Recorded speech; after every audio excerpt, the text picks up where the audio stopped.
말씀으로 여는 하루. 안녕하세요. 말씀으로 여는 하루의 이미경 집사입니다.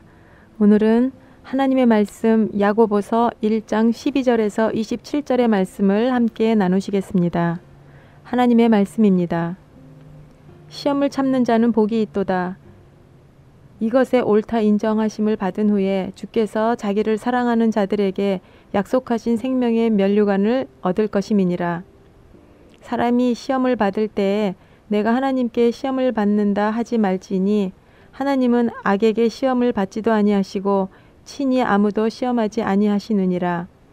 오직 각 사람이 시험을 받는 것은 자기 욕심에 끌려 미혹됨이니 욕심이 잉태한즉 죄를 낳고 죄가 장성한즉 사망을 낳느니라. 내 사랑하는 형제들아 속지 말라. 각양 좋은 은사와 온전한 선물이 다 위로부터 빛들의 아버지께로서 내려오나니 그는 변함도 없으시고 회전하는 그림자도 없으시니라. 그가 그 조물 중에 우리로 한 첫 열매가 되게 하시려고 자기의 뜻을 좇아 진리의 말씀으로 우리를 낳으셨느니라. 내 사랑하는 형제들아 너희가 알거니와 사람마다 듣기는 속히하고 말하기는 더디하며 성내기도 더디하라. 사람의 성내는 것이 하나님의 의를 이루지 못함이니라. 그러므로 모든 더러운 것과 넘치는 악을 내어버리고 능히 너의 영혼을 구원할 바 마음에 심긴 도를 온유함으로 받으라. 너희는 도를 행하는 자가 되고 듣기만 하여 자신을 속이는 자가 되지 말라. 누구든지 도를 듣고 행하지 아니하면 그는 거울로 자기의 생긴 얼굴을 보는 사람과 같으니 제 자신을 보고 가서 그 모양이 어떠한 것을 곧 잊어버리거니와 자유하게 하는 온전한 율법을 들여다보고 있는 자는 듣고 잊어버리는 자가 아니요 실행하는 자니 이 사람이 그 행하는 일에 복을 받으리라. 누구든지 스스로 경건하다 생각하며 자기 혀를 제갈먹이지 아니하고 자기 마음을 속이면 이 사람의 경건은 헛것이라. 하나님 아버지 앞에서 경건하고 더러움이 없는 경건은 곧 고아와 과부를 그 환난 중에 돌아보고 또 자기를 지켜 새 속에 물들지 아니하는 이것이니라. 오늘 하나님의 말씀을 묵상할 때 아주 선명하게 두 가지에 대해 구분하십니다. 속히 급히 해야 하는 것과 느리게 더디 해야 하는 것에 대해 말씀하십니다. 아마 이 속도 조절을 잘하면 지혜롭다 칭찬 들을 수 있는 삶이 될 것 같습니다. 19절의 말씀입니다. 내 사랑하는 형제들아 너희가 알거니와 사람마다 듣기는 속히 하고 말하기는 더디하며 성내기도 더디하라. 속히 해야 하는 것에 대해 듣기를 속히 하라고 하십니다. 그리고 말하기는 더디하라고 하시며 덧붙여 성내기도 더디하라고 하십니다. 19절의 말씀만 가지고 생각을 하면서 왜 속히 하는 것에 대해서는 듣기라는 한 가지를 말씀하시는데 더디하는 것에 대해서는 말하기를 더디하라고 하실 뿐만 아니라 성내는 것에 대해서도 더디하라고 말씀하시는지 성령님께 묻고 싶습니다.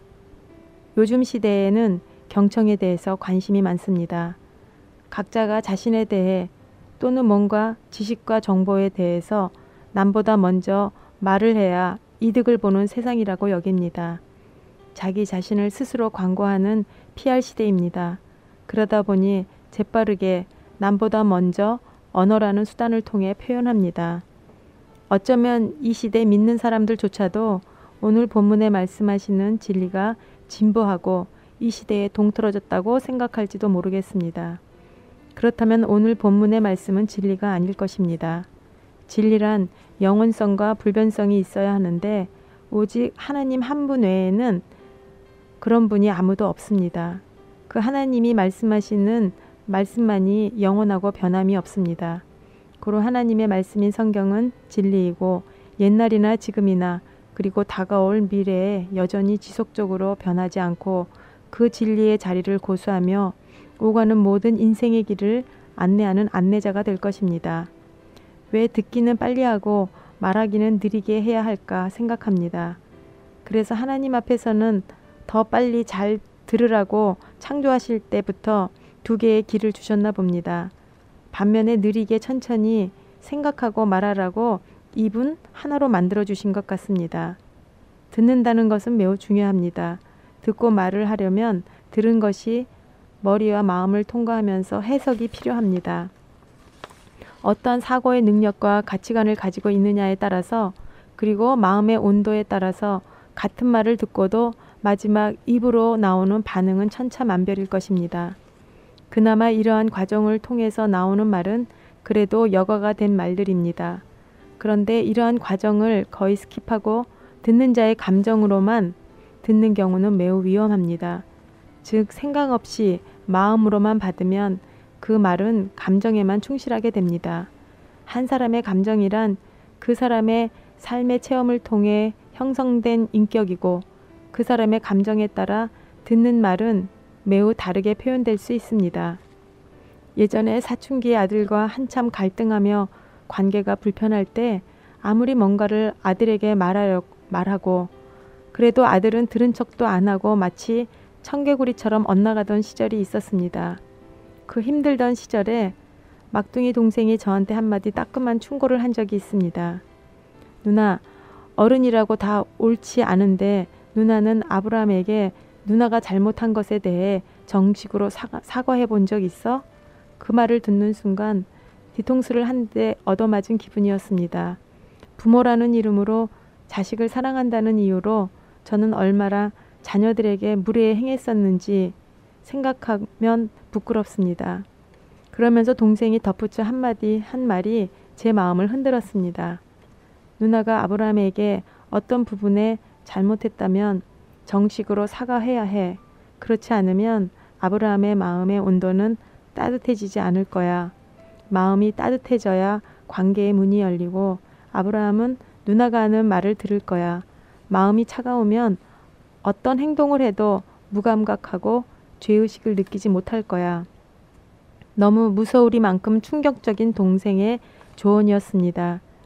그때 저와 아들 사이에는 팽팽한 갈등의 줄다리기를 하고 있었고 저는 엄마라는 위치에서 한 번도 아이의 입장을 고려하거나 생각해 보지 않았던 시절입니다. 동생의 말을 듣고 곰곰이 생각하며 곧 아들에게 가서 사과를 했습니다. 그런데 그때 제가 놀란 것은 아들의 반응이었습니다. 이전에는 제가 아무리 뭐라 말을 해도 들은 척도 안 하더니 제가 사과를 하니 화를 내는 어떤 반응을 보인 것입니다. 순간 당황스러웠지만 좋던 나쁘던 나에게 나의 말에 반응을 보인다는 것은 분명 그 아이 마음 안에 문이 조금씩 열리고 터치한 것 같았습니다. 그런데 아들에게 사과하기 전에 깨달은 것은 아들에게 사과하는 것이 남편에게 사과하는 것보다 훨씬 더 어렵다는 사실이었습니다. 부부간에도 다투고 나면 미안하다고 먼저 사과하기가 쉽지 않은데 아들에게 사과하기란 더더욱 어렵다는 것을 체험하면서 그래서 하나님께서는 부모가 되기 전에 먼저 부부 사이에서 잘못했을 때 사과하는 연습할 시간을 주시는 것 같습니다. 정말 하나님은 우리의 모든 과정을 다 아시는 질서의 하나님이심을 자잘한 일상의 삶에서도 발견하게 됩니다. 저는 하나님의 말씀을 묵상하는 것이 속히 듣고 말하기를 더디하고 성내는 것을 더디할 수 있는 가장 좋은 길이라고 생각합니다.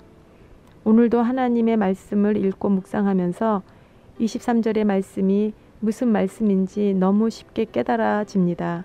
누구든지 도를 듣고 행하지 아니하면 그는 거울로 자신의 생긴 얼굴을 보는 사람과 같으니 말씀을 듣고 행치 않는 것은 거울을 보고 거울 속의 자신의 모습에 대해 정리를 하지 않는다는 것 같습니다. 말씀을 듣고 행치 않는 것에 대해서 반복적으로 들으면 양심에 찌를 것입니다. 그런데 한 번, 두 번 듣고 행하지 않는 것에 대해 더 이상 지속적이지 않으면 그 다음엔 잊어버리게 됩니다. 듣기만 하고 행하지 않는 것에 대해 22절에서는 속이는 자라고 하십니다. 하나님의 말씀은 살았고 운동력이 있는 능력의 말씀이기에 자꾸 들으면 우리의 심령을 흔들어 깨우고 움직이게 하십니다. 듣기는 속히 하면서 말씀을 깊이 묵상함을 통해 천천히 말할 수 있다면 당신은 영적 내공이 든든한 복받은 자임에 틀림없을 것입니다. 오늘 하루 듣기를 빨리 듣고 말하기는 단 1분이라도 천천히 함을 통해서 하나님 말씀의 능력을 체험하는 복된 하루가 되기를 예수님의 이름으로 기도드립니다. 지금까지 이미경 집사였습니다. 감사합니다.